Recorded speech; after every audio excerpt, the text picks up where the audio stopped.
লঙ্ঘিত কোনো গুনাহ নষ্ট হক লঙ্ঘিত কোনো গুনাহ করে যাওয়া যাবে না পৃথিবী থেকে। দুনিয়াতে যে যারা হক মেরে খাবে, হাসরের সে জড়ক সে তত বড় বিপদে পড়ে যাবে। হক যারা নষ্ট করবে তারা হলো মুনাফিক। কোনো হক শহীদের শাহাদতকে ক্যান্সেল করা হবে। দুনিয়ার জিন্দেগিতে আমি ঋণ করে গেলাম, ঋণ করে দুনিয়া থেকে বিদায় হয়ে গেলাম, কিয়ামতের দিন ধরা খেয়ে যাব আমরা। সেই দিন শহীদের শাহাদত পর্যন্ত আল্লাহ রাব্বুল আলামিন ক্যান্সেল করে দিবেন ঋণ থাকার কারণে। আমার বন্ধুগণ, এই জন্য কোনো হক নষ্ট না করে আমরা দুনিয়া থেকে বিদায় হতে চাই। বান্দার হক আছে না নাই? বাপ মার হক আছে না নাই? প্রতিবেশীর হক আছে না নাই? এতিমের হক আছে না নাই? এই কোনো হককে লঙ্ঘন করা যাবে না। ইমানদার এগুলো কখনো লঙ্ঘন করতে পারে না। আমার বন্ধুগণ, ইবাদত কবুল হবে তখনই যখন আমরা হকগুলোকে সুন্দর করে আদায় করব।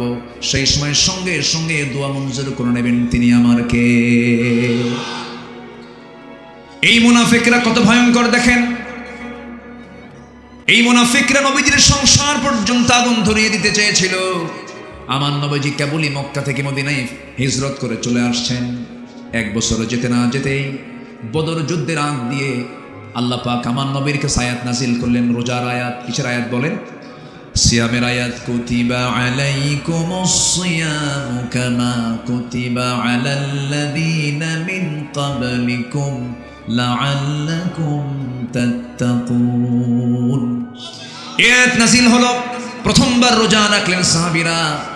মাত্র 16টা রোজা রেখেছেন। আমার নবীর 17তম রমজানের দিন বলেন, সাহাবীরা আমরা 1 বছর পার হলো মক্কা থেকে মদিনায় আসলাম, ঘরে কোনো খাবার নাই, পেটে যথেষ্ট খাবারের ব্যবস্থাপনা নাই, কাপড় চোপড় নাই, ঘোড়া নাই, যুদ্ধাস্ত্র নাই, প্রয়োজনীয় মৌলিক জিনিসপত্র নাই। কিন্তু সাহাবীরা কি করার আছে? এই মদিনার মুনাফিকরা ইহুদিদের যোগ সাজসে তারা কুরাইশদেরকে বদর প্রান্তর পর্যন্ত নিয়ে চলে এসেছে। কোনো কথা বলা যাবে না। সাহাবীরা, আমি তোমাদেরকে জানান দিতে যাচ্ছি, কে আছো সেই বদর প্রান্তরে তোমরা যেতে রাজি? যুদ্ধ করতে হবে, বাতিলদের বিরুদ্ধে মোকাবেলায় দাঁড়িয়ে যেতে হবে। সাহাবীরা সঙ্গে সঙ্গে বলে ফেললেন, ইয়া রাসূলুল্লাহ, আমরা রোজাও রাখবো, আমরা যুদ্ধ করব, আপনি আমাদেরকে অনুমতি দিয়ে দেন। আমার নবীজি বললেন, না না, ইন কুনতুম মারদা ওয়া আলা সাফারিন ফাইদ্দাতুম মিন আইয়ামিন উখার। তোমাদের জন্য আজকে রোজা রাখার প্রয়োজন হবে না, রোজা ভেঙ্গে ফেলে দাও। রোজা রাখার সুযোগ বারবার আসবে, কিন্তু জিহাদের ময়দানে হেরে গেলে পরে ইসলাম নিভে যাবে। বাতিল শক্তির মোকাবেলা করার জন্য রোজা ভেঙ্গে বাতিলদের বিরুদ্ধে মোকাবেলায় দাঁড়িয়ে যাও। আমার নবীজি শিশু ইসলাম ছোট্ট নগর রাষ্ট্র মদিনায় কেবল গড়ে তুলেছেন। ওই মুনাফিকরা নবীকে চিরতরে নিশ্চিহ্ন করার জন্য কুরাইশদেরকে ডেকে নিয়ে আসলো বদর প্রান্তর পর্যন্ত। আমার নবীজি সাহাবায়ে কেরামকে প্রস্তুতি নিতে বললেন। ওইদিকে 1000 সৈন্য নিয়ে আবু জেহেল সমরাস্ত্রে সজ্জিত হয়ে, অস্ত্রে শস্ত্রে সজ্জিত হয়ে লোহিত সাগরের পাশ দিয়ে ঘেসে ঘেসে বদর প্রান্তর পর্যন্ত যখন পৌঁছে গেছে, আমার নবীজি বলেন, সাহাবীরা কারা কারা আমার সঙ্গে যুদ্ধে যাবে? নবীজি তরবারি দিতে পারলেন না সবাইকে। খেজুর গাছের ডাল হাতের মধ্যে তুলে দিলেন। ছোট্ট ছোট্ট বাচ্চারাও যুদ্ধে যেতে চাইল। আমার নবীর সামনে ছোট্ট 2টা বাচ্চা নবীর সামনে দাঁড়িয়ে বলছে, হুজুর যুদ্ধের নাকি ডাক এসেছে, যদি পারমিশন দিতেন আমরা আফরার ছেলে 2জন, মদিনার একজন আফরা, তার ছেলে হচ্ছে আমরা, যদি অনুমতি যদি দিয়ে দিতেন আমরা যুদ্ধে যেতাম। নবীজি বললেন, না, যেতে পারবা না, বয়স নাই, ফিটনেস নাই, ছোট্ট তোমরা তরবারি হাতে নিতে পারবা না। বড়জন বলে, হুজুর আমি তোর চাইতে লম্বাই বড় আছে, আপনি আমাকে পারমিশন দিয়ে দেন।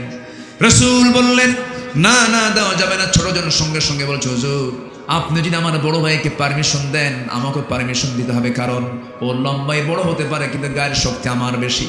নবীজি একটা মুচকি হাসি মারলেন।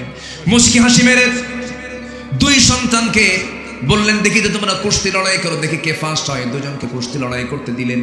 বড়জন ছোটজনকে ফেলে দিল নিচে। ছোটজন বড় ভাইয়ের কানের মধ্যে মুখ ঢোকায় বলছে, বাইরে খাই একসঙ্গে, ঘুমাই একসঙ্গে, খেলাধুলা করি একসঙ্গে, আমাকে ছেড়ে দিয়ে তুমি একা একা যুদ্ধ করবে কেমন? আমার কি যুদ্ধে যাওয়ার শখ হয় না? তোমার গায়ের শক্তি একটু কমাইয়া দাও। ও ভাই, তোমার বুকের উপরে একবার উঠে বুঝায় দেই শক্তির দেখতে আমিও কোনো অংশ কম নই। নবীজি টের পেলেন, মুচকি একটা হাসি মেরে ছোট্ট 2টা বাচ্চাকে হাতের মধ্যে আকাশের দিকে তাকায়া আল্লাহকে লক্ষ্য করে বলছেন, আয় রাব্বুল আলামিন, এই ছোট্ট দুইটা বাচ্চা আফরার ছেলে দেয় মুআজের গায়ের শক্তি নাই, কিন্তু ইমানের বড় শক্তি আছে। পারমিশন দিয়ে দিলেন 11 বছর 13 বছর। সেই বদর যুদ্ধের দিন আমার নবীজি মদিনা থেকে 80 মাইল দূরে বদর নামক প্রান্তর, আমি মক্কা মদিনায় যতবার গিয়েছি, আমি বদর প্রান্তরে গিয়েছি, আমি মক্কা মদিনায় যতবার গিয়েছি, আমি শুহাদায়ে উহুদ দেখেছি। বারবার যাই, বারবার সে জায়গায় গেলে পরে আগের স্মৃতিচারণ হয়ে যায়। প্র্যাকটিক্যাল দেখলে পরে তার প্রতি যে আকর্ষণ কমে না বাড়ে, আস্তে কমে না বাড়ে। আল্লাহ প্রত্যেক ভাইদেরকে এই সমস্ত জায়গায় জিয়ারা করার তৌফিক দান করুন। জোরে বলি আমিন, আরো জোরে আমিন। ইন্নাস সাফা ওয়াল মারওয়াতা মিন শাআইরিল্লাহ, ইন্নাস সাফা ওয়াল মারওয়াতা মিন শাআইরিল্লাহ। আমার বন্ধুগণ, একটু কান লাগাবেন। নবীজি একটা সময় যুদ্ধের দিকে রওনা করলেন। তারা কোথায় 1000, এইদিকে 313 জন, ঘোড়া নাই, তরবারি নাই, কিচ্ছু নাই, যুদ্ধ অস্ত্র নাই। নবীজি রওনা দিয়েছেন, সাহাবীরা 16টা রোজা রেখে দুর্বল হয়ে গেছেন, রোজা রেখে দুর্বল হয়ে গেছেন। এইদিকে খাবার না পেয়ে আরো দুর্বল হয়ে গেছেন। বদর যুদ্ধের দিন আমার নবীজি সাহাবায়ে কেরাম কিনে যেই পাশে দাঁড়ায় ছিলেন, সেই জায়গাটা ছিল হলো উঁচু, সেই জায়গাটা ছিল হলো বালুর জায়গা, হাঁটু পর্যন্ত বালু গেড়ে যায়। সাহাবীরা বলছেন, ইয়া রাসূলুল্লাহি, যুদ্ধ করব কেমনে? কদম তো মজবুত নয়, পাগুলো ডেবে আছে বালুর ভিতরে। আমার রাসূল আকাশের দিকে তাকায় দুটো হাত উঁচু করে দোয়া করলেন, ও আল্লাহ সাহায্য করো। ওয়ালাকাদ নাসারাকুমুল্লাহু বিবাদরিন ওয়া আনতুম আদিল্লাহ। আল্লাহ সাহায্যের হস্ত প্রসার করলেন, হাজার হাজার ফেরেশতা দিয়ে আল্লাহ মুজাহিদদের সহযোগিতা করেছেন। জোরে বলি সুবহানাল্লাহ।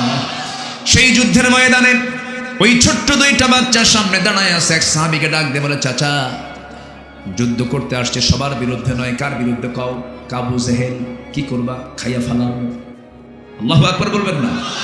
কেন এত রাগ তার উপরে? ছোট্ট দুইটা বাচ্চা বলতেছে, এত রাগ হওয়ার মূল কারণ হলো আমাদের প্রাণের প্রিয় রাসূলকে সে নাকি জনম কষ্ট দিয়েছে, মার দিয়েছে, রক্তাক্ত করেছে। আমাদের বড় শখ এই লোকটাকে দুনিয়া থেকে আমরা বিদায় করে দেব। ওই সাহাবীকে বলতেছে বারবার, একটু দেখায় দেন সেই লোকটাকে। দূর থেকে আফসা আফসা চোখে দেখে বলতেছে ওই সাহাবী, ওই যে সাহাবীরা, ওই যে ছোট্ট দুইটা মুআজকে লক্ষ্য করে বলছেন, দেখো ওই যে দেখা যায় ফাঁকা দিয়া ঘোড়ার পিঠে বসে আছে, দুই দিকে দুই পা ছেড়ে দিয়া চতুর্দিকে কাফের মুশরিকরা তাকে পাহারা দিচ্ছে। ওটাই হলো কুরাইশদের লিডার আবু জেহেল। বলতে দেরি হলো, যেতে দেরি হলো না। সিংহের মতো গর্জন দিয়া বাজ পাখির মতো উড়ন্ত হয়ে দৌড় মেরে চলে গেছে তার সামনে। দুই দিকে দুইজন দাঁড়ায় গেছে, ছোট্ট তরবারি পজিশন হাতে নিয়ে দাঁড়ায় গেছে। কেউ টের পায় না এটা কোন গ্রুপের সদস্য। তরবারি দিয়ে সজোরে দুজন মিলে একসঙ্গে আল্লাহু আকবার বলে দুজন দুই পায়ে আঘাত করেছে। ওই যে ঘোড়ার পিঠ থেকে আবু জেহেল ধরাশয়ী হয়ে জমিনে পড়ে গেছে। কোমর সোজা করে আবু জেহেল আর কখনো দাঁড়াতে পারে নাই। আল্লাহু আকবার বলেন, আরো জোরে আল্লাহু আকবার। মুসলমানদের বিজয় হয়েছে অস্ত্র দিয়া, শক্তি দিয়া, না ইমান দিয়া? কে দিয়া? এই জন্য আমরা মুনাফিকি করবো না, ইমান ভালো করে আনবো, ইমানটা ভালো করে আনবো। মুনাফিকের কোনো গন্ধ যেন আমাদের মধ্যে না থাকে। জোরে বলি ইনশাআল্লাহ।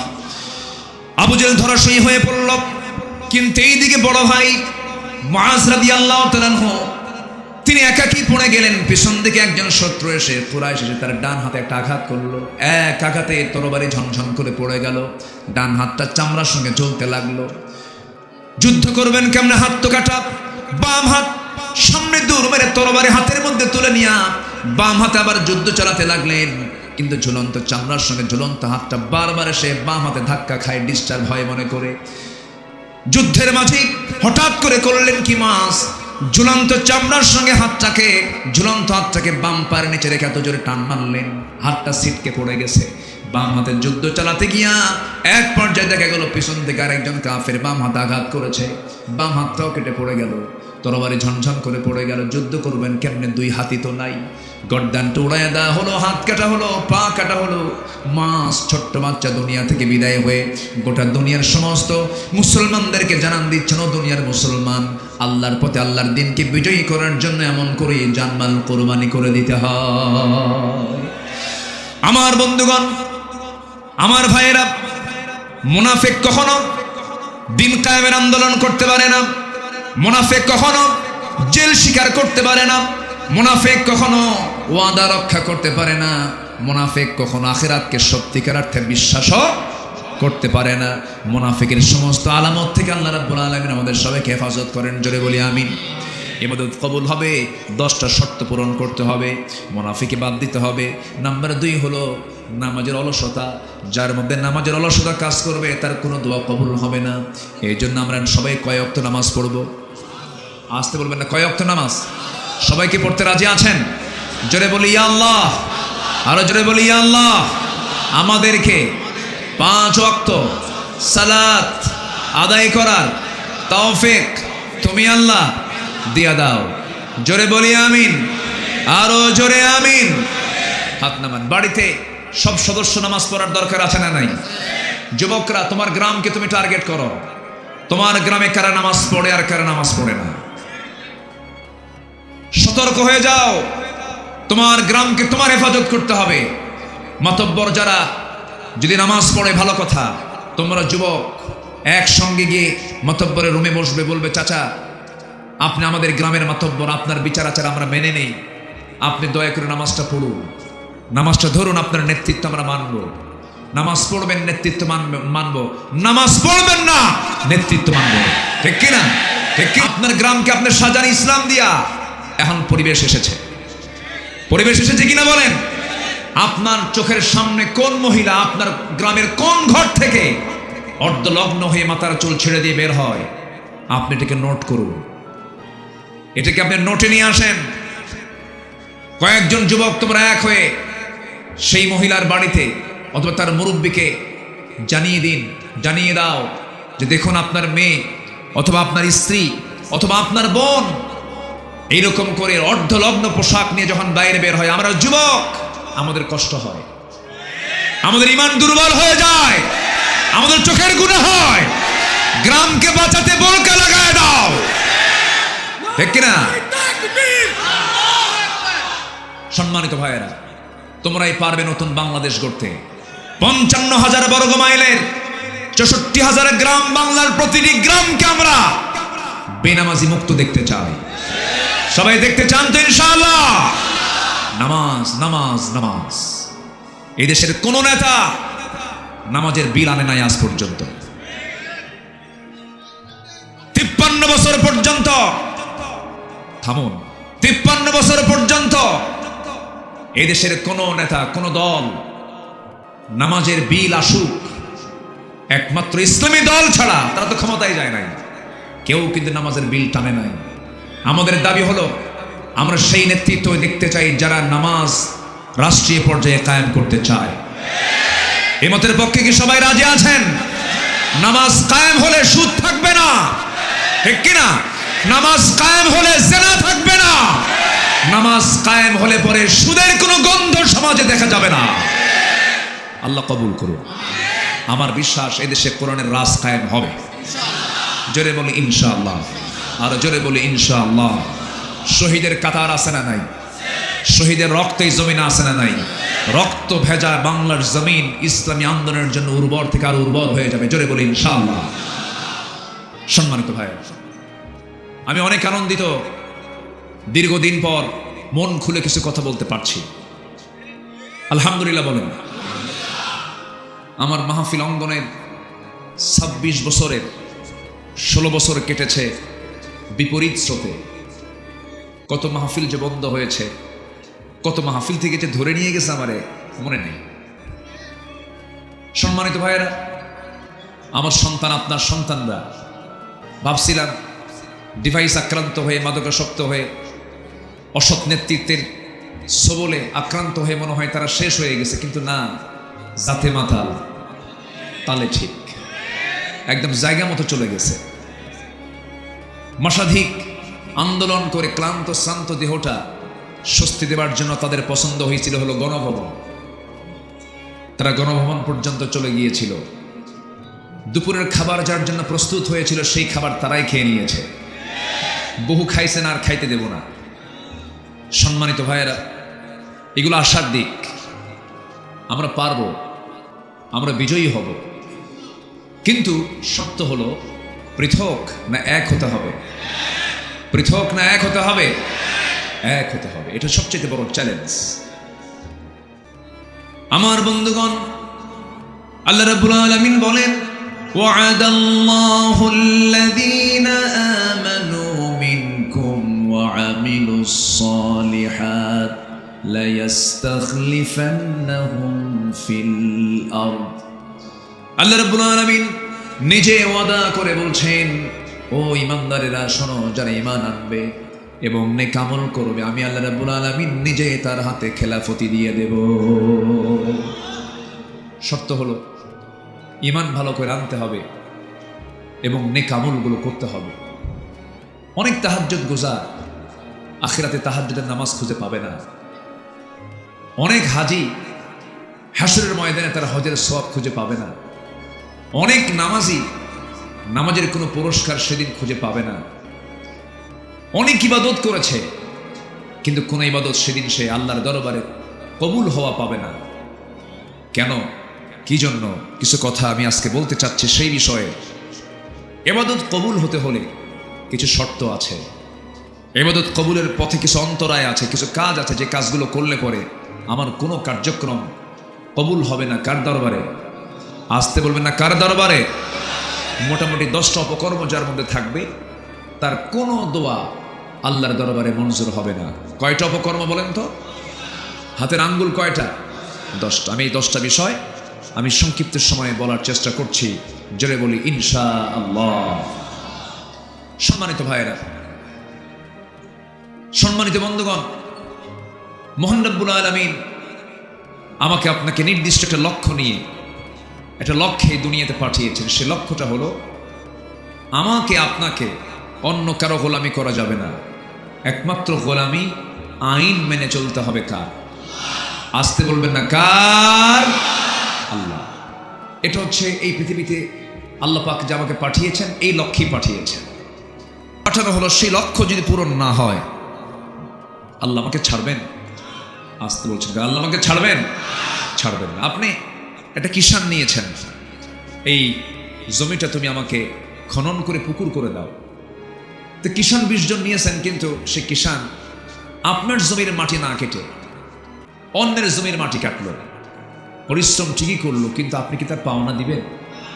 আজ থেকে পাওনা দিবেন? কেন দিবেন না? আপনার জমির মাটি না কেটে অন্যের জমির সে মাটি কেটেছে। ঠিক তেমনি আল্লাহ আমাকে পাঠালেন দুনিয়াতে তার আইন মানার জন্য। আপনি তার আইন না মেনে আপনি আরেকজনের আইন মানলেন, আপনি কি পুরস্কার পাবেন? পাওয়া যাবে? আমি যারা গোলাম, আমার তারই গোলামি করতে হবে। এই 16 বছর সরকারের গোলামি করেছে কিছু 5টা গোলামগুলো, ঠিক কিনা?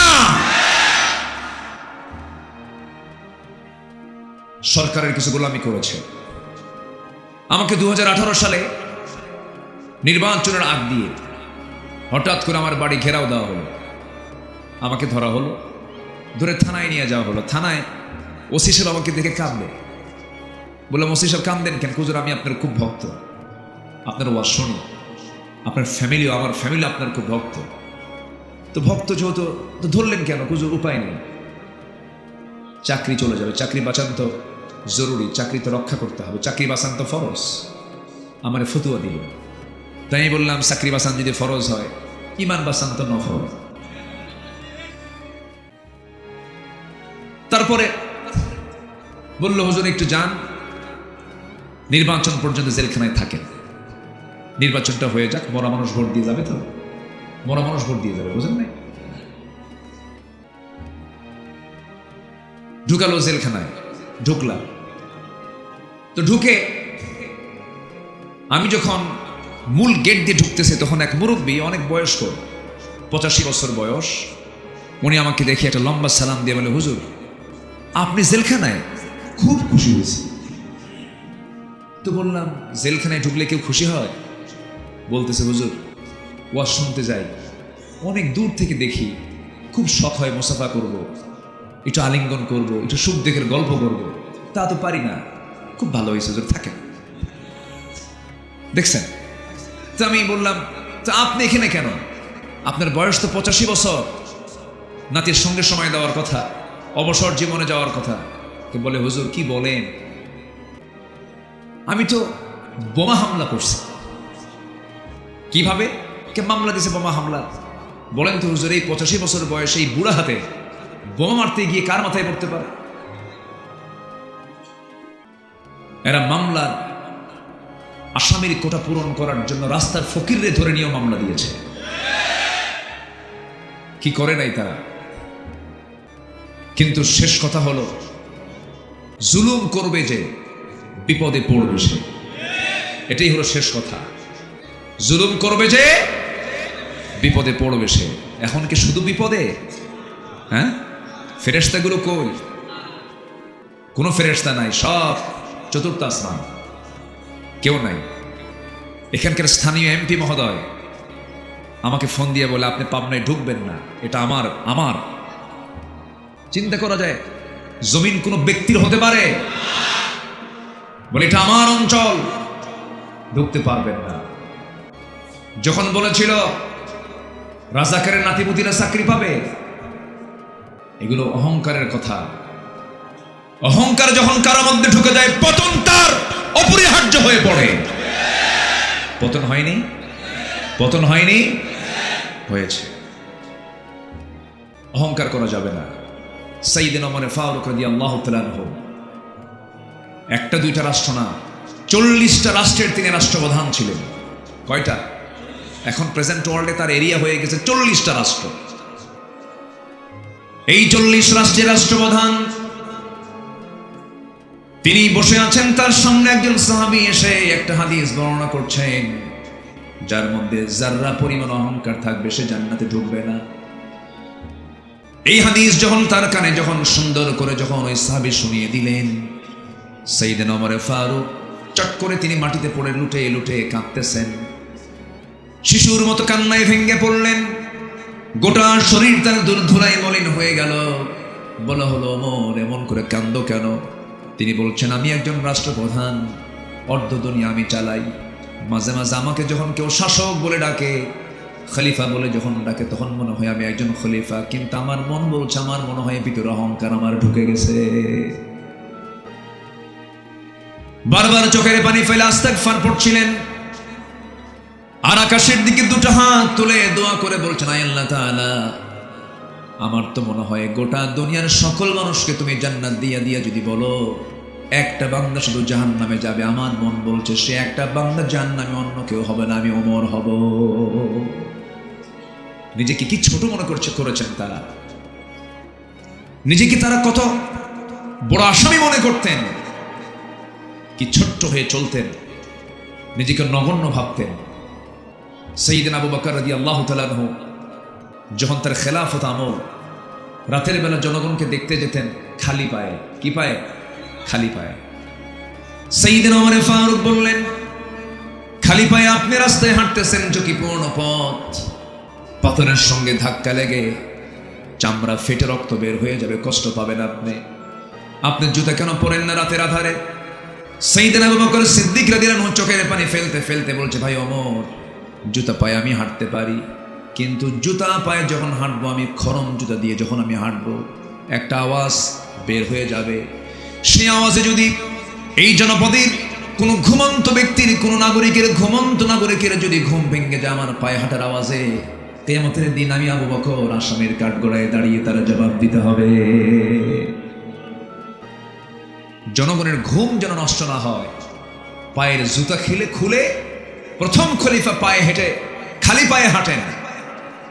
আর নেতা আসিবেন পাবনা, ঢাকা হইতে, সিরাজগঞ্জের মোড় থেকে গাড়ি চলাচল সকাল থেকেই বন্ধ। মুজাহিদ ক্লাব পর্যন্ত, টেবুনিয়া পর্যন্ত কোনো গাড়ি ঘোড়া চলবে না। প্রেসিডেন্ট আসিতেছেন। কি আমি কি বুঝাতে পারতেছি?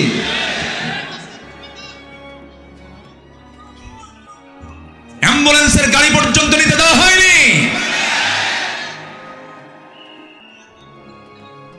নেতার আগমনে যদি একটা মরা লাশ দাফনের দেরি হয়, এই সমস্ত নেতৃত্বের মুখে আমরা জুতা মারি, থুতু মারি। ভাবতেছেন রেকর্ড আমার কাছে নাই? সব রেকর্ড আছে। বাড়ি পাবনা না হতে পারে, কিন্তু পাবনার ভাবনা আমার কাছে আছে।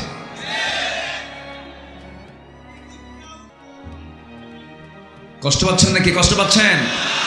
একজন বলেছে এটা হচ্ছে লেডিস ফেরাউন। দেখছেন কি সুন্দর বক্তা, দেখছেন? আমিও তো পারি না এই কথা। ফেরাউন ছিল হলো পৃথিবীতে বেঁচে ছিল 1600 বছর, আর এরা ছিল 16 বছর। সংখ্যার বিলটা দেখছেন? দুজনের বৈশিষ্ট্য একই রকম ছিল। ফেরাউনও তার একটা রোগ ছিল, জনগণ চাক আর না চাক ক্ষমতা ছাড়ুন না। এদের রোগ কোনটা ছিল বলেন? দুটা না একটা? একরকম, ক্ষমতা ছাড়তাম না। সম্মানিত ভাইয়েরা, অনেক কথা, সময় তো অল্প। আমি যত সময় পর্যন্ত আমি থাকতে রাজি আছি, জোরে বলি ইনশাআল্লাহ। আমার কথা সবাই শুনতে পাচ্ছেন তো? আল্লাহ কবুল করুন, জোরে বলি আমিন।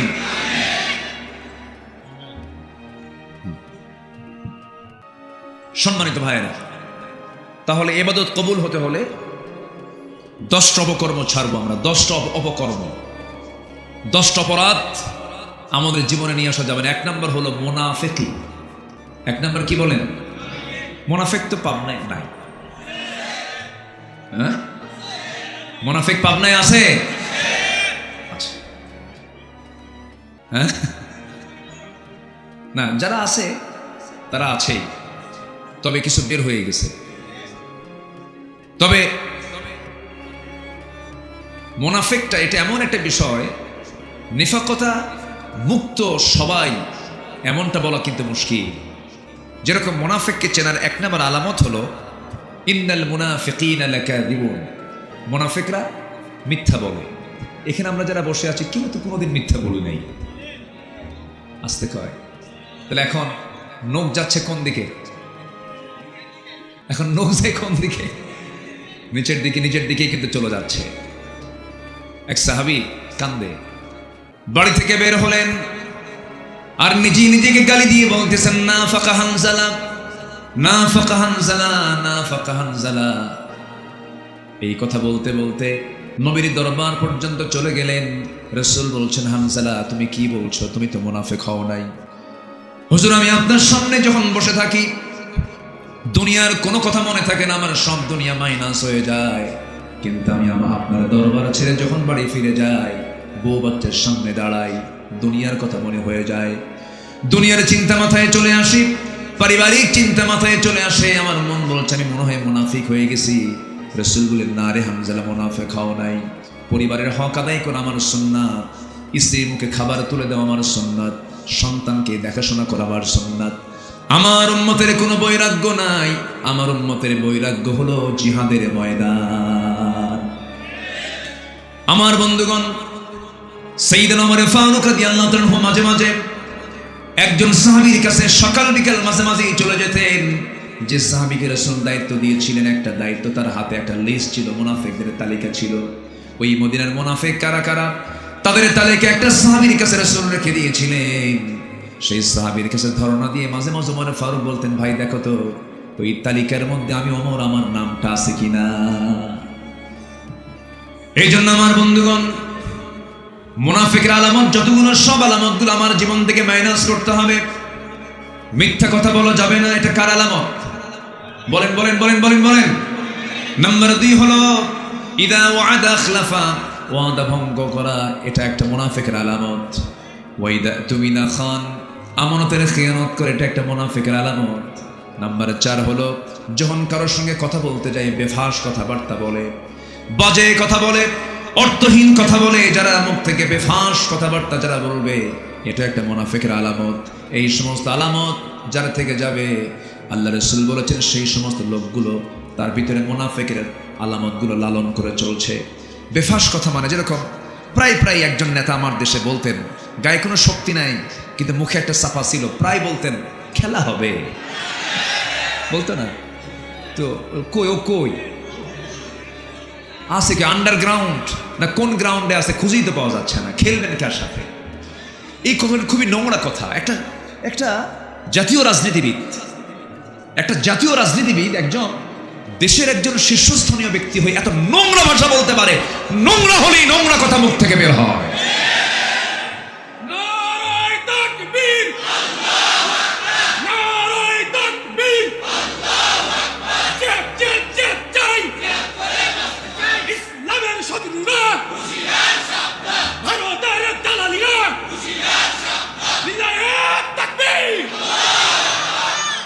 সম্মানিত ভাইয়েরা, তাদের চাপা কি ছিল, ওরে বাপরে ভাই, এক একজন এক একটা চাপাবাজ,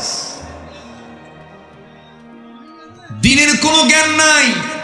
ফতুয়া মারে, আগামীকাল ঈদুল আজহার জানাজা নামাজ, কি মনে আছে আপনাদের? এক মন্ত্রী তার বাচ্চা বুড়ো বয়সে বিয়ে করছে, বাচ্চা একটা হয়েছে ওই কুমিল্লার ওইদিকে, অনেকদিন আগের কথা। নবজাতককে কোলের মধ্যে নিয়ে বলতেছে লা ইলাহা ইল্লা আনতা সুবহানাকা ইন্নী কুনতু মিনাজ জালিমিন। এই কথা কি বুঝতেছেন আপনারা? আরেকজন ফতোয়া দিচ্ছেন লাকুম দীনুকুম ওয়ালিয়া দীন, বুখারী শরীফের 40 বার।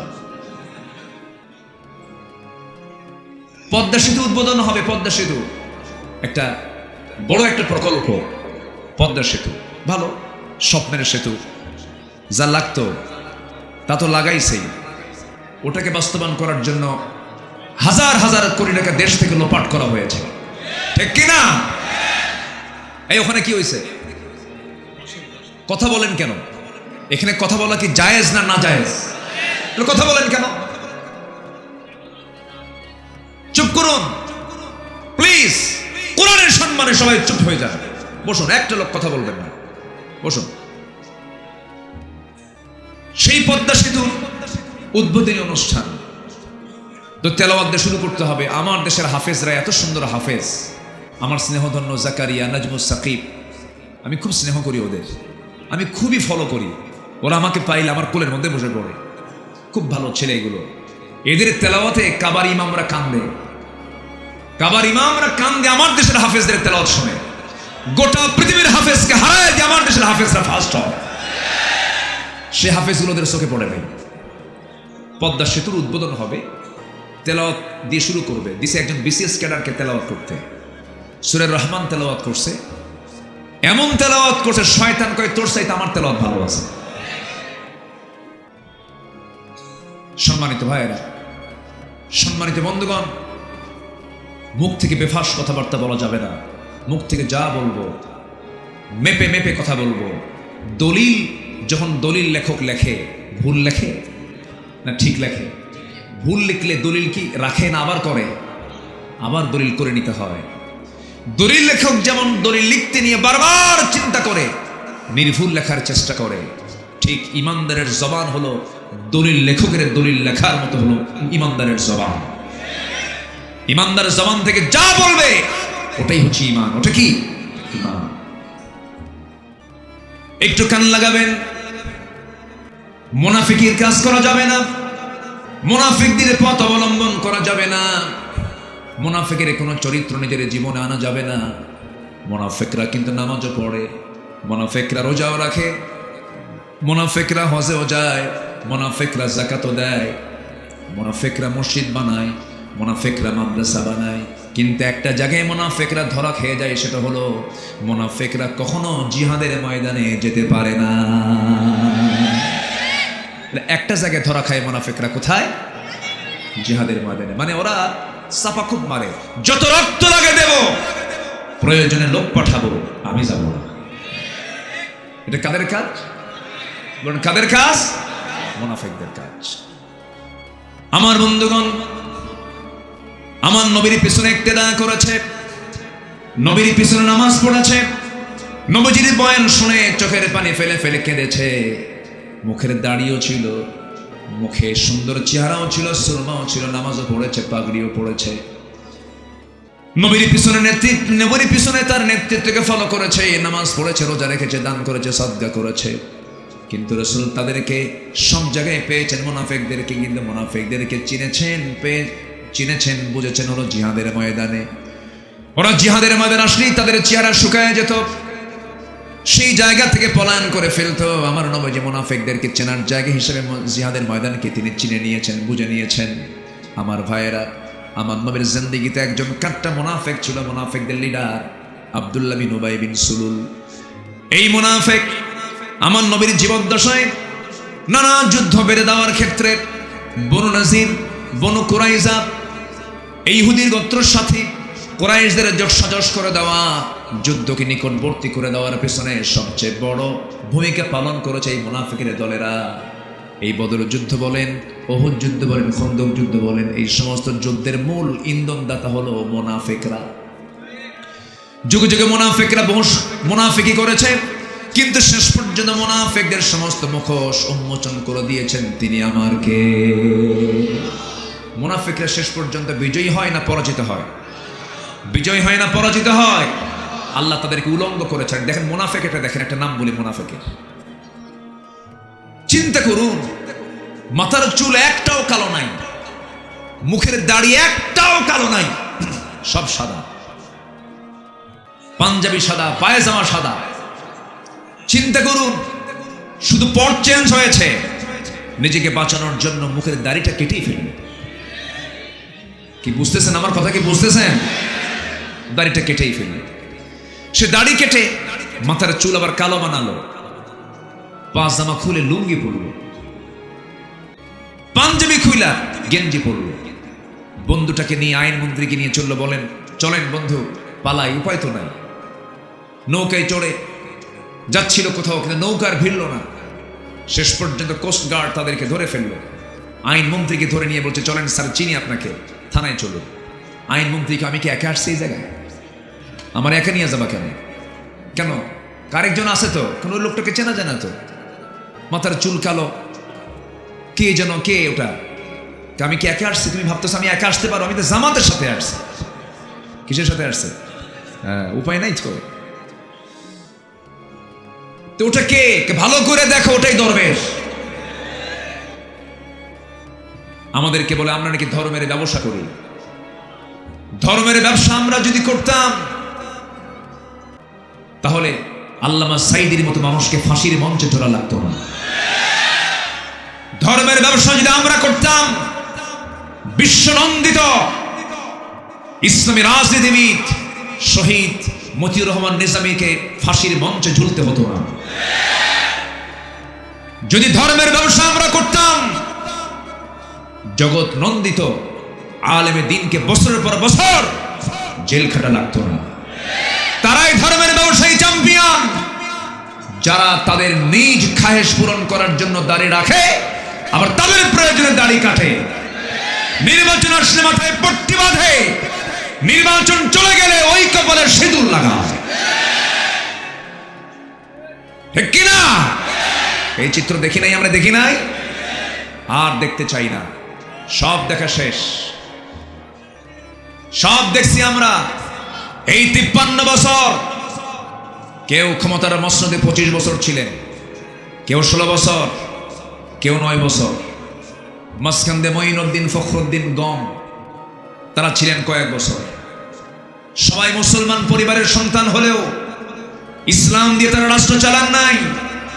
অতএব রাষ্ট্রে নামাজ প্রতিষ্ঠার জন্য নামাজি সরকার দরকার। আমরা কি রাষ্ট্রে নামাজ কায়েম করতে চাই? নামাজি রাষ্ট্র গড়ার জন্য নামাজি সরকার দরকার। এমন নামাজি রাষ্ট্র দেখতে চান কারা কারা? হাত উঁচু করে দেখা।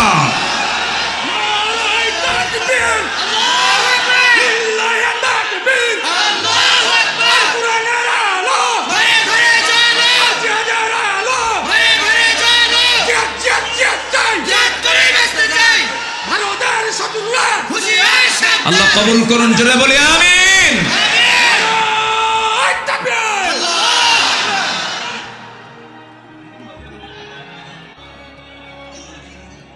কি হইছে? ও দেখা যায় না, আমার দেখা যায় না।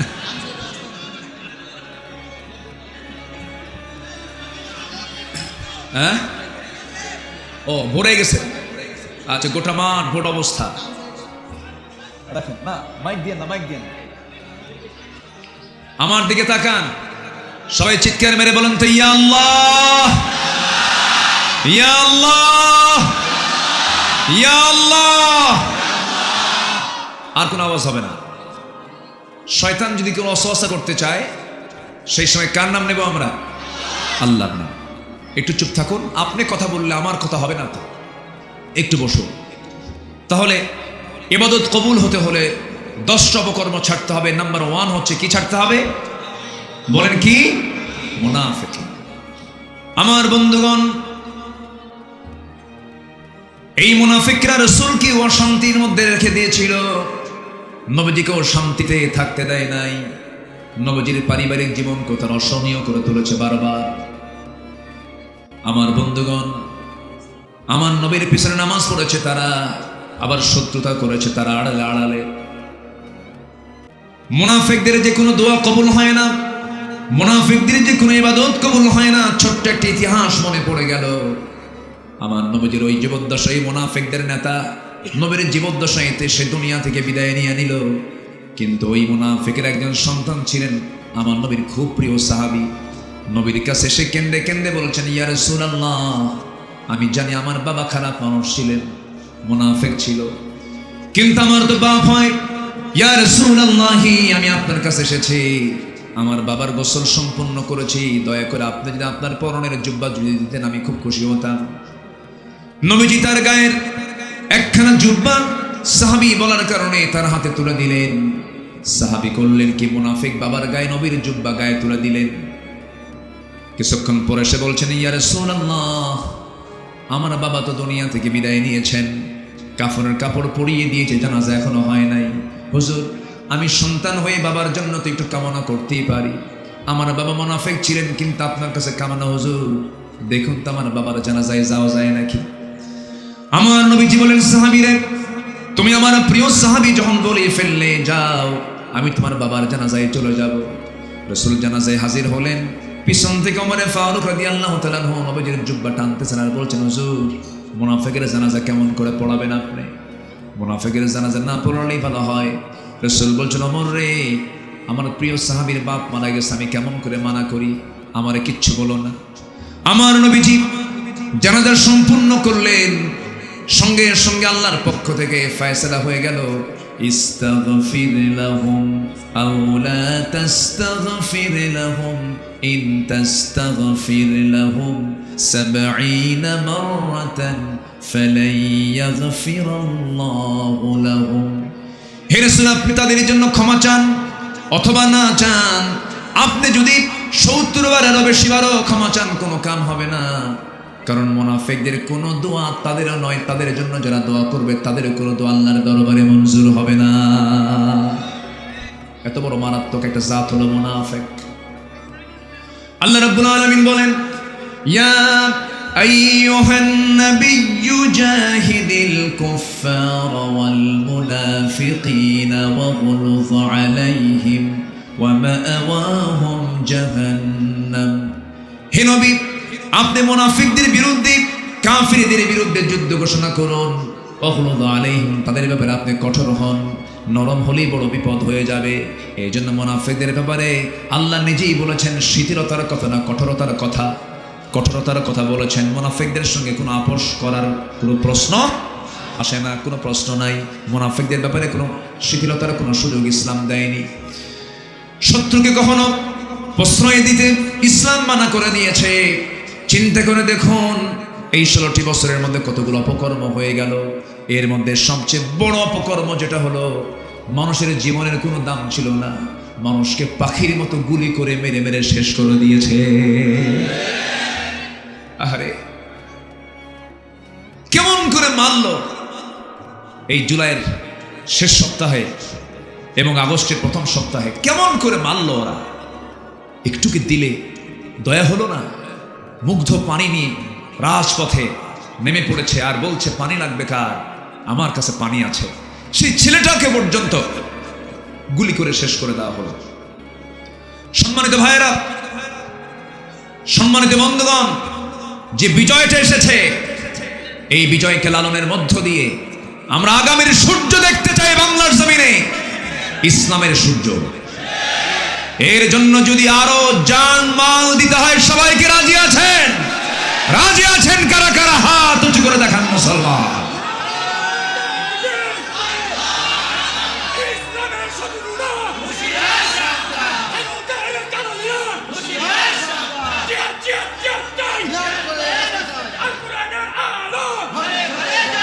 আল্লাহ কবুল করুন, জোরে বলে আমিন। সম্মানিত ভাইয়েরা, তাহলে মুনাফিকের যে আলামত গুলো আছে, এই আলামতকে আমাদের ভিতরে রাখতে চাই। মিথ্যা কথা বলবো? ওয়াদা ভঙ্গ করব, আমানতের খেয়ানত করব, মুখ থেকে বেফাস কোনো কথা কি বের করব? জি, কষ্ট হচ্ছে, অনেক কষ্ট করে কথাগুলো শুনছেন। আহারে, এদেশের মানুষগুলো কত সাধারণ, কত সুন্দর, কোরআন প্রেমী মানুষ, বলি আলহামদুলিল্লাহ। টুইটম্বর অবস্থা, বসে থাকার জায়গা নাই, এত মানুষের ঢল নেমেছে আজকের মাহফিলে। আল্লাহ তুমি এই মাহফিলকে কবুল করে নাও, জোরে বলি আমিন। সম্মানিত ভাইয়েরা, আমার দিকে একটু তাকান। 10টা অপরাধের কারণে আল্লাহ তাআলা তার কোন ইবাদত কবুল করবেন না। নাম্বার 1 চলছে মুনাফিকি করা। আল্লাহ তুমি মুনাফিকের কোনো আলামত যেন আমাদের মধ্যে না আসে, এমন সুন্দর ঈমান নিয়ে থাকার তৌফিক তুমি আল্লাহ দিয়ে দাও। বোনের সম্পত্তি ভাই বুঝে দেয় না, এমন ভাই তো মনে হয় পাবনাতে নাই। আছে? আমার মায়েরা যদি আমার আলোচনা শুনে থাকেন, এখন খুব খুশি হচ্ছেন মনে মনে, হুজুর কেবল লাইনে আসলেন। 12 বছর বাপ মারা গেছে, ভাইয়েরা সব সম্পত্তি বুঝে নিয়ে ভাগাভাগি করে ধান আবাদ করে খায়, বোনের জায়গার সম্পদ বুঝে দেয় না। এমন হাজি ভাই, নামাজি ভাই, দানবীর ভাই, দাতা ভাই পাবনাতে আসে না নাই? কেন বোনকে দেন না? কেন বোনকে আপনার মার পেট থেকে আসে নাই?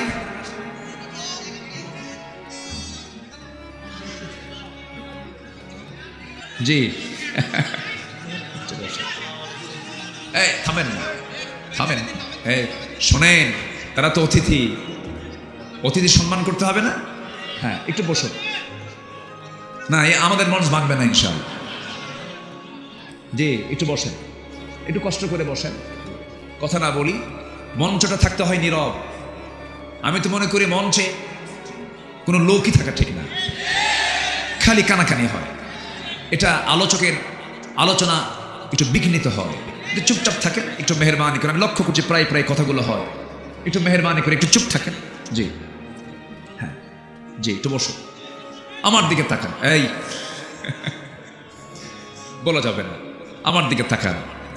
তাহলে বোনের সম্পত্তি বুঝিয়ে দিতে হবে, এর মধ্যে ঈমান আছে না না? ঈমান আছে না নাই? কিন্তু বোনকে তো সম্পত্তি দেয় না, বরং বোনকে আবার কৌশলে ফাঁকি দেওয়া যায় কেমন, সেই পন্থা অবলম্বন করে।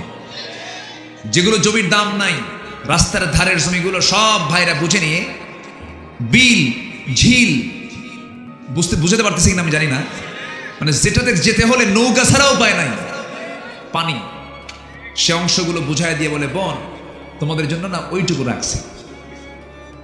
এবং ওটার মেইন যে দলিল কাগজপত্রগুলো তা বুঝে দেয় না, কাছেই রাখে।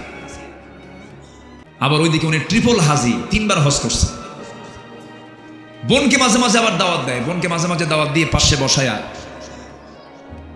মনে করেন সেই কুমিল্লার রসমালাই, টাঙ্গাইলের চমচম, নাটোরের কাঁচাগোল্লা, বগুড়ার দই, যশোরের খই আর পাবনার পায়েস। আজকে কিন্তু পায়েস খাওয়ান নাই আপনারা আমাকে, এটা কিন্তু চরম মিস করছেন। জি, এই সবগুলো খাওয়ায়া বোনকে পামপট্টি দিয়ে বলে, বোন তুমি আমার ভাই, তুমি আমার বোন, আমি তোমার ভাই। বাপটা মরে গেছে, মাটা মরে গেছে, আমরা এতিম। ওর বয়স কিন্তু 60 বছর, ও এখন এতিমই আছে। কিন্তু বলে যে, শোনো তুমি সংসার করতেছো, চলে গেছো স্বামীর ঘরে, ভালোই তো আছো। একটা কথা বলি কি, অংশ নিলে কিন্তু ধ্বংস হয়। অংশ নিলে কি হয়? ধ্বংস হয়। এটা মনে হয় কোন হাদিসে আসছে, কোন হাদিসে আসছে নাকি? অংশ নিলে ধ্বংস হয়, এটা কি হাদিসের কথা না শয়তানের কথা? বোনকে সম্পত্তি বুঝায় দেন, আমানত চলে গেল, আমানত রক্ষা হলো। যার যা হক বুঝাইয়া দিবেন, দুনিয়াতে যে যার হক মেরে খাবে, হাসরের সে জড়ক, সে তত বড় বিপদে পড়ে যাবে। হক যারা নষ্ট করবে তারা হলো মুনাফিক। কোনো হক লঙ্ঘিত, কোনো গুনাহ নষ্ট, হক লঙ্ঘিত কোনো গুনাহ করে যাওয়া যাবে না পৃথিবী থেকে। একজন শহীদের শাহাদতকে ক্যান্সেল করা হবে। দুনিয়ার জিন্দেগিতে আমি ঋণ করে গেলাম, ঋণ করে দুনিয়া থেকে বিদায় হয়ে গেলাম, কিয়ামতের দিন ধরা খেয়ে যাব আমরা। সেই দিন শহীদের শাহাদত পর্যন্ত আল্লাহ রাব্বুল আলামিন ক্যান্সেল করে দিবেন ঋণ থাকার কারণে। আমার বন্ধুগণ, এই জন্য কোনো হক নষ্ট না করে আমরা দুনিয়া থেকে বিদায় হতে চাই। বান্দার হক আছে না নাই? বাপ মার হক আছে না নাই? প্রতিবেশীর হক আছে না নাই? এতিমের হক আছে না নাই? এই কোনো হককে লঙ্ঘন করা যাবে না। ইমানদার এগুলো কখনো লঙ্ঘন করতে পারে না। আমার বন্ধুগণ, ইবাদত কবুল হবে তখনই যখন আমরা হকগুলোকে সুন্দর করে আদায় করব। সেই সময় সঙ্গে সঙ্গে দোয়া মঞ্জুর করে নেবেন তিনি আমার কে। এই মুনাফিকরা কত ভয়ঙ্কর দেখেন। এই মুনাফিকরা নবীজির সংসার পর্যন্ত আগুন ধরিয়ে দিতে চেয়েছিল। আমার নবীজি কেবলই মক্কা থেকে মদিনায় হিজরত করে চলে আসছেন। 1 বছর যেতে না যেতেই বদর যুদ্ধের আগ দিয়ে আল্লাহ পাক আমার নবীর কাছে আয়াত নাজিল করলেন, রোজার আয়াত। কিসের আয়াত বলেন? সিয়ামের আয়াত। কুতিবা আলাইকুমুস সিয়ামু কামা কুতিবা আলাল্লাযীনা মিন ক্বাবলিকুম লাআল্লাকুম তাত্তাকুন। আয়াত নাজিল হলো, প্রথমবার রোজা রাখলেন সাহাবীরা। মাত্র 16টা রোজা রেখেছেন। আমার নবীজির 17তম রমজানের দিন বলেন, সাহাবীরা আমরা 1 বছর পার হলো মক্কা থেকে মদিনায় আসলাম, ঘরে কোনো খাবার নাই, পেটে যথেষ্ট খাবারের ব্যবস্থাপনা নাই, কাপড় চোপড় নাই, ঘোড়া নাই, যুদ্ধাস্ত্র নাই, প্রয়োজনীয় মৌলিক জিনিসপত্র নাই। কিন্তু সাহাবীরা কি করার আছে? এই মদিনার মুনাফিকরা ইহুদিদের যোগ সদস্য হয়ে তারা কুরাইশদেরকে বদর প্রান্তর পর্যন্ত নিয়ে চলে এসেছে। কোনো কথা বলা যাবে না। সাহাবীরা, আমি তোমাদেরকে জানান দিতে যাচ্ছি, কে আছো সেই বদর প্রান্তরে তোমরা যেতে রাজি? যুদ্ধ করতে হবে, বাতিলদের বিরুদ্ধে মোকাবেলায় দাঁড়িয়ে যেতে হবে।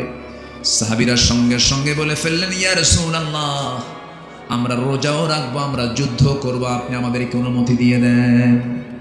আমার নবীজি বললেন, না না, ইন কুনতুম মারদা ওয়া আলা সাফারিন ফাইদ্দাতুম মিন আইয়ামিন উখার, তোমাদের জন্য আজকে রোজা রাখার প্রয়োজন হবে না, রোজা ভেঙ্গে ফেলে দাও। রোজা রাখার সুযোগ বারবার আসবে, কিন্তু জিহাদের ময়দানে হেরে গেলে পরে ইসলাম নিভে যাবে। বাতিল শক্তির মোকাবেলা করার জন্য রোজা ভেঙ্গে বাতিলদের বিরুদ্ধে মোকাবেলায় দাঁড়িয়ে যাও। আমার নবীজি শিশু ইসলাম ছোট্ট নগর রাষ্ট্র মদিনায় কেবল গড়ে তুলেছেন। ওই মুনাফিকরা নবীকে চিরতরে নিশ্চিহ্ন করার জন্য কুরাইশদেরকে ডেকে নিয়ে আসলো বদর প্রান্তর পর্যন্ত। আমার নবীজি সাহাবায়ে কেরামকে প্রস্তুতি নিতে বললেন। ওইদিকে 1000 সৈন্য নিয়ে আবু জেহেল সমরাস্ত্রে সজ্জিত হয়ে, অস্ত্রে শস্ত্রে সজ্জিত হয়ে লোহিত সাগরের পাশ দিয়ে ঘেসে ঘেসে বদর প্রান্তর পর্যন্ত যখন পৌঁছে গেছে, আমার নবীজি বলেন, সাহাবীরা কারা কারা আমার সঙ্গে যুদ্ধে যাবে? নবীজি তরবারি দিতে পারলেন না সবাইকে। খেজুর গাছের ডাল হাতের মধ্যে তুলে দিলেন। ছোট্ট ছোট্ট বাচ্চারাও যুদ্ধে যেতে চাইল। আমার নবীর সামনে ছোট্ট 2টা বাচ্চা নবীর সামনে দাঁড়িয়ে বলছে, হুজুর যুদ্ধের নাকি ডাক এসেছে, যদি পারমিশন দিতেন। আমরা আফরার ছেলে 2জন, মদিনার একজন আফরা, তার ছেলে হচ্ছে আমরা, যদি অনুমতি যদি দিয়ে দিতেন আমরা যুদ্ধে যেতাম।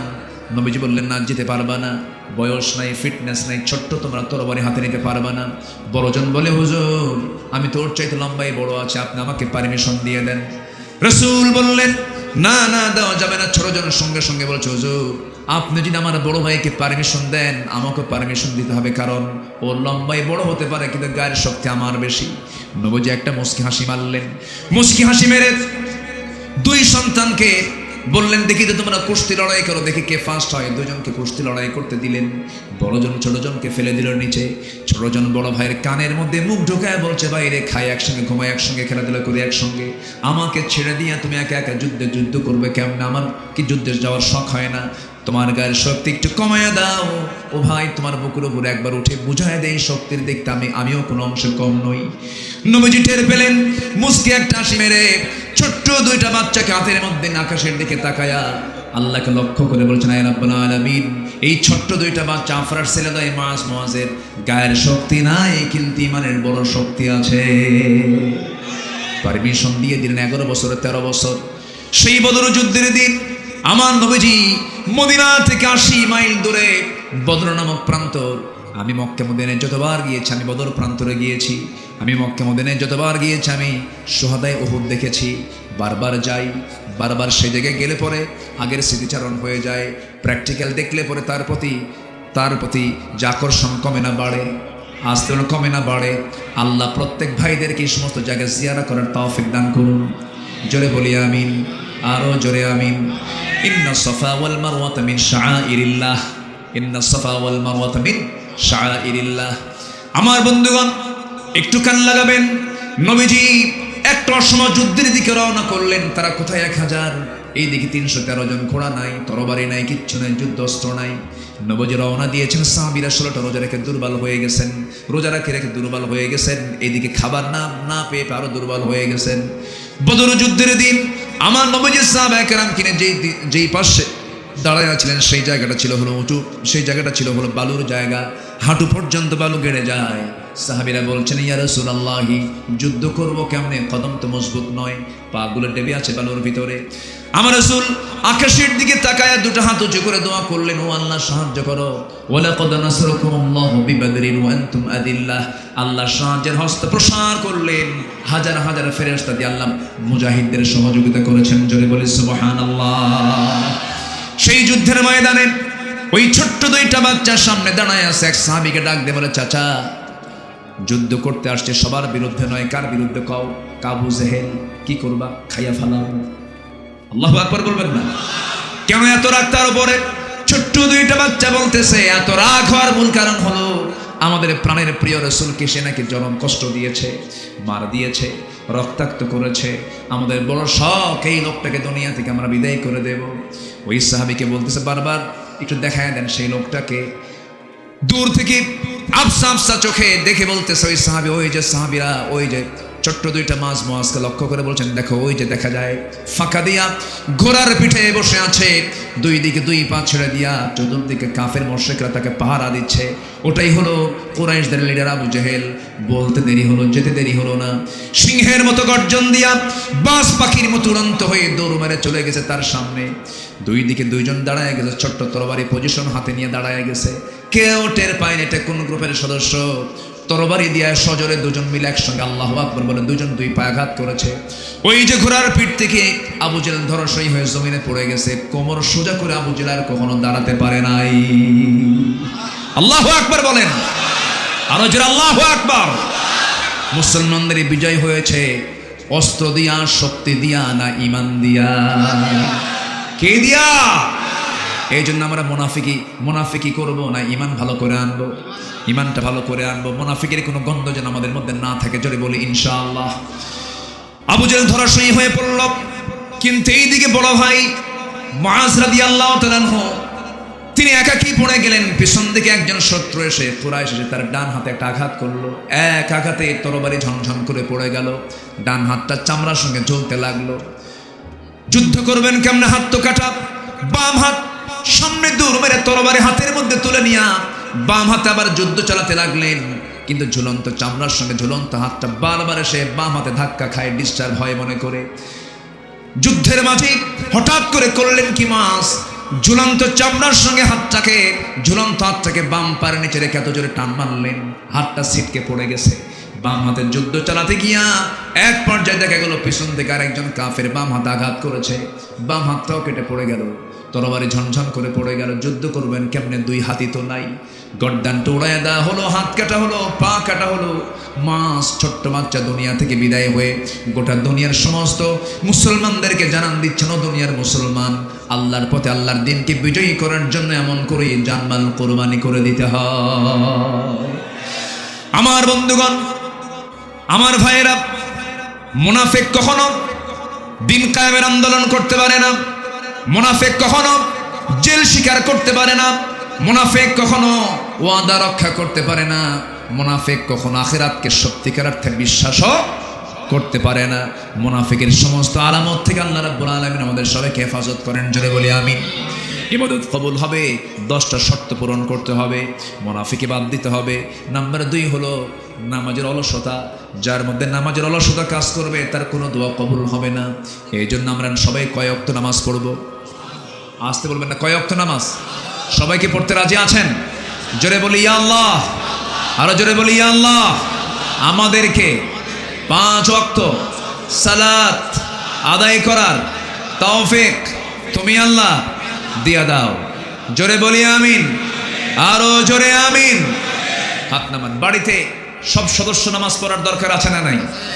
যুবকরা, তোমার গ্রামকে তুমি টার্গেট করো, তোমার গ্রামে কারা নামাজ পড়ে আর কারা নামাজ পড়ে না। সতর্ক হয়ে যাও, তোমার গ্রামকে তোমার হেফাজত করতে হবে।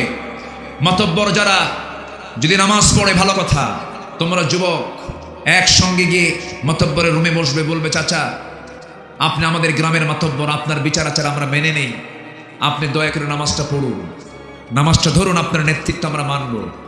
নামাজ পড়বেন, নেতৃত্ব মানব, নামাজ পড়বেন না, নেতৃত্ব মানব না। ঠিক কিনা? আপনার গ্রামকে আপনি সাজান ইসলাম দিয়া। এখন পরিবেশ এসেছে, পরিবেশ এসেছে কিনা বলেন? আপনার চোখের সামনে কোন মহিলা আপনার গ্রামের কোন ঘর থেকে অর্ধলগ্ন হয়ে মাথার চুল ছেড়ে দিয়ে বের হয়, আপনি এটাকে নোট করুন, এটাকে আপনি নোটে নিয়ে আসেন। কয়েকজন যুবক তোমরা এক হয়ে সেই মহিলার বাড়িতে অথবা তার মুরব্বীকে জানিয়ে দিন, জানিয়ে দাও যে দেখুন আপনার মেয়ে অথবা আপনার স্ত্রী অথবা আপনার বোন এইরকম করে অর্ধলগ্ন পোশাক নিয়ে যখন বাইরে বের হয়, আমরা যুবক আমাদের কষ্ট হয়, আমাদের ঈমান দুর্বল হয়ে যায়, আমাদের চোখের গুনাহ হয়। গ্রামকে বাঁচাতে বোরকা লাগায় দাও, ঠিক কিনা? সম্মানিত ভাইয়েরা, তোমরাই পারবে নতুন বাংলাদেশ গড়তে। 55,000 বর্গ মাইলের 64,000 গ্রাম বাংলার প্রতিটি গ্রামকে আমরা বেনামাজি মুক্ত দেখতে চাই। সবাই দেখতে চান তো ইনশাআল্লাহ? নামাজ নামাজ নামাজ। এই দেশের কোন নেতা নামাজের বিল আনে নাই আজ পর্যন্ত। 53 বছর পর্যন্ত, থামুন, 53 বছর পর্যন্ত এই দেশের কোন নেতা কোন দল নামাজের বিল আসুক, একমাত্র ইসলামী দল ছাড়া, তারা তো ক্ষমতায় যায় নাই, কেউ কিন্তু নামাজের বিল টানে নাই। আমাদের দাবি হলো আমরা সেই নেতৃত্ব দেখতে চাই যারা নামাজ রাষ্ট্রীয় পর্যায়ে কায়েম করতে চায়। এই মতের পক্ষে কি সবাই রাজি আছেন? নামাজ কায়েম হলে সুদ থাকবে না, ঠিক কিনা? নামাজ কায়েম হলে জেনা থাকবে না, নামাজ কায়েম হলে পরে সুদের কোনো গন্ধ সমাজে দেখা যাবে না। আল্লাহ কবুল করুন। আমার বিশ্বাস এদেশে কোরআনের রাজ কায়েম হবে। জোরে বলি ইনশাআল্লাহ, আর জোরে বলি ইনশাআল্লাহ।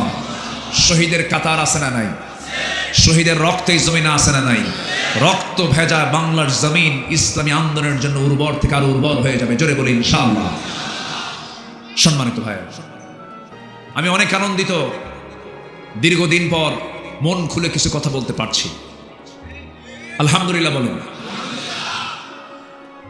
ইবাদত কবুল হবে 10টি শর্ত, 10টা অপকর্ম ছাড়তে হবে, মুনাফিকি বাদ দিতে হবে, নামাজে অলসতা বাদ দিতে হবে। সবাইকে 5 ওয়াক্ত নামাজ পড়তে রাজি আছেন তো? নামাজ বাদ যাবে? মনে থাকবে? বউ যদি নামাজ না পড়ে কি কয়? মায়ের হবি দেখছেন? হাই হাই হাই হাই রে, কাম সারছে। এ তো শুধু মায়ের কথা কয়। আল্লাহ তো মায়ের কথা আগে বলেন, ওয়াহজুরুহুন্না ফিল মাদাজি'i বলেছেন, ওয়াহজুরুহুন্না ফিল মাদাজি'i। অনেক কথা আছে, সর্বশেষ মানে প্রথমে মায়ের। এই তো কাম তো মুশকিল, তো লক্ষণ খারাপ,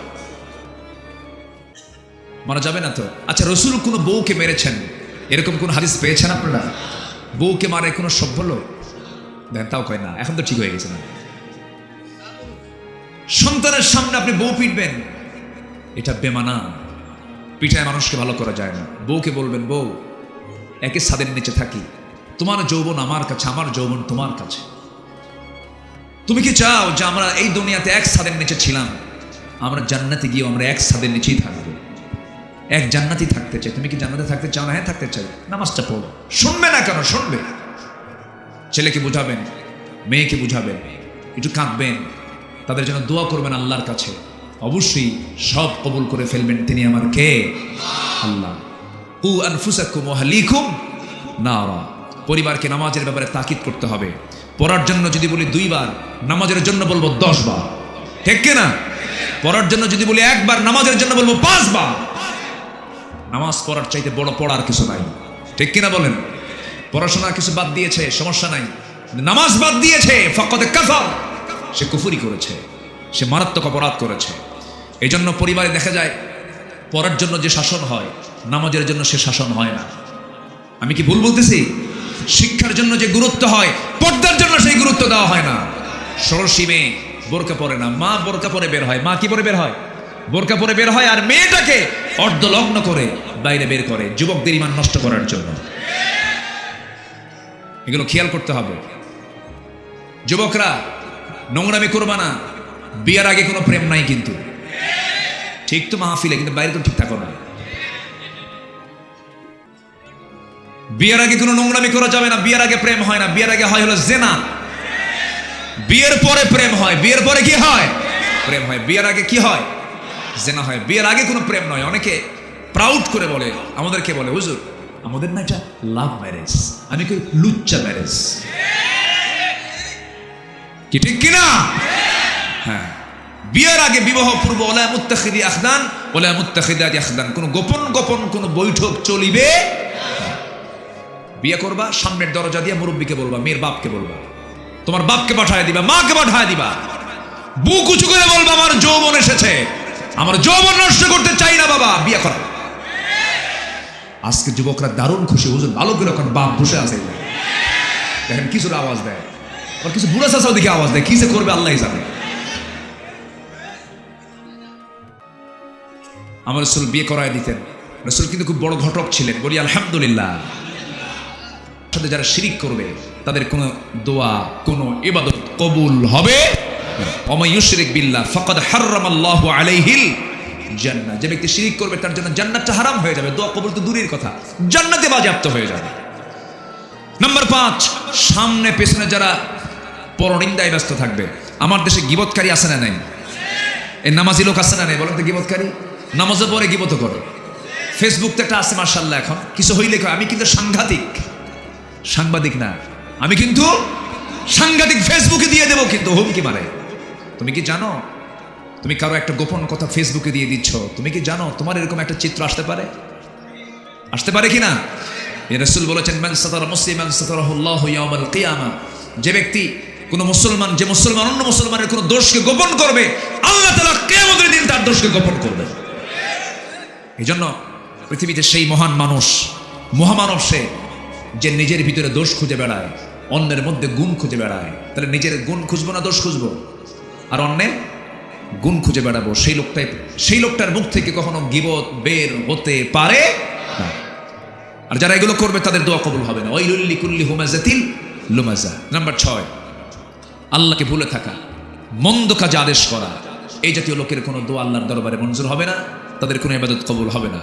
নাম্বার 7 হলো শয়তানের পদঙ্ক যারা অনুসরণ করবে তাদের কোনো দোয়া কবুল হবে না, তাদের কোনো ইবাদত কবুল হবে না। রিয়া যারা করবে, ডিসপ্লে, যারা লোক দেখানো ইবাদত, লোক দেখানো দান, লোক দেখানো নেতৃত্ব, লোক দেখানো সকল কিছু যারা করবে তাদের কোনো ইবাদত কবুল হবে না। নাম্বার 9 হলো যারা কুফরি করবে। শুধু কাফের কুফরি করে না, মুসলমানও কুফরি করে। আছে না নাই? কাফের কিন্তু কোনো সম্প্রদায় শুধু নাম নয়, অনেক মুসলমান পরিচয়ধারী কিন্তু অনেক কাফের বাপ আছে না নাই? অনেক কাফের বাপ হয়ে বসে আছে। যারা করবে তাদের কোনো ইবাদত কবুল হবে না। আমার বন্ধুগণ, নাস্তিকদের বিচার হওয়া দরকার। এই দেশে আলেমদের বিরুদ্ধে তারা অনেক কিছু করেছে। একটা বদমাইশ, কি নাম, বিচারপতি শামসুদ্দিন কালা মানিক বলার দরকার নাই, কালো তো আল্লাহ বানায় দিছে মানিক। দেখছেন এই লোকটা কিন্তু হাসি ছিল না এর লোকের। আমি লোকটাকে কোনোদিন হাসি মুখে দেখি নাই। যারা হাসে না তারা দুষ্ট হয়, যারা হাসে না তারা কি হয়? দুষ্ট হয়। একটু হাসবেন। যাদের স্বামী হাসে না তাদের বউরা মনে হয় মনে করে এটা মরবে কোন দিন। একটু হাসি থাকা দরকার, একটু মুস্কি হাসি দিতে হয়, চিত্ত বিনোদন করতে হয়। আমার রাসূল হাসতেন। আমার রাসূল ফ্রেশ, একদম নির্ভেজাল হাসি দিতেন। পেটে খাবার ছিল না, আমার নবীর হাসি দিয়ে মুখটা ভরা ছিল। জোরে বলে সুবহানাল্লাহ। আমার যেন আয়েশা বলেন, ঘরে কোনো খাবার নাই কিন্তু রাসূলের চেহারা দেখলেই ক্ষুধা নিবারণ হয়ে যেত। এই জন্য হাসি থাকা উচিত। আমার নবীজি সবার সঙ্গে হাসি খুশি হয়ে কথা বলতেন। এই বেয়াদবটার মুখে কোনো হাসি ছিল না। 2 বছর আগে আমাদের তালিকা করেছিল, আমরা নাকি 116 জন আলেম, আমরা নাকি রাষ্ট্রদ্রোহী। 2 বছর পার হয়নি, 2 বছর পার হয়নি, সিলেটবাসী তার ভালো আপ্যায়ন দিয়েছে, একদম কলার পাতার বিছানা দিয়েছে। আর কোর্ট হাজিরার দিন বিসি আউট করে দিয়েছে, ঠিক কিনা? আমরা অবিলম্বে এটাই দৃষ্টান্তমূলক শাস্তি চাচ্ছি তাদেরই, যারা আল্লাহর জমিনের উপরে দাঁড়িয়ে আল্লাহর বিরুদ্ধে যারা কথা বলে, ওই সমস্ত নাস্তিক মুরতাদদের প্রকাশ্যে ঝুলায় মেরে